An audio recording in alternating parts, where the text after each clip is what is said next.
இன்னைக்கு தமிழகத்தில் பிறப்பு விகிதம் குறைந்திருக்கின்றது. அதுல பல கணக்குகள்லாம் சொல்றாங்க.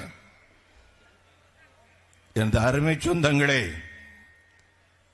பிறப்பு விகிதம் குறைகிறது என்று சொன்னால் பிறப்பு விகிதம் குறைவதற்கு என்ன காரணங்கள் நாளைய தலைமுறை சொல்லும். ஆண்மையற்ற இளைஞர்கள் தமிழர்களாக இருந்த காரணத்தினாலே தமிழகத்திலே பிறப்பு விகிதம் குறைந்திருக்கிறது என்று சொல்லி, இதை விட அவமானம் இந்த தமிழ் சமுதாயத்திற்கு தேவையா?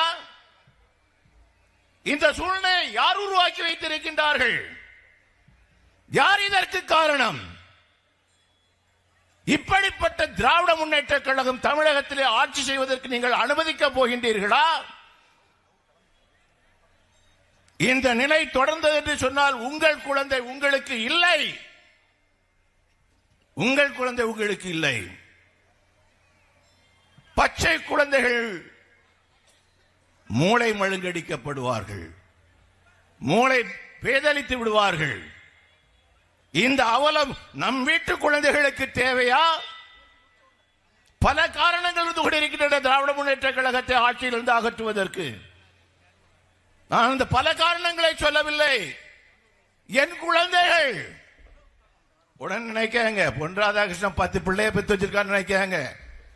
எனக்கு ஒரு கவலையும் கிடையாது. எனக்கு பொண்டாட்டியும் கிடையாது, பிள்ளையும் கிடையாது, ஒரு கருமாந்திரமும் கிடையாது. இன்னைக்கு நாங்க செத்தேன்னு சொன்னா என்னை தூக்கி கொண்டு போய் நாகர்கோவில் அரசு ஆஸ்பத்திரியில் பிணத்தை கொடுக்க வேண்டிய பொறுப்பு உங்க பொறுப்பு, உங்க பொறுப்பு. எனக்கு ஒண்ணும் கிடையாது.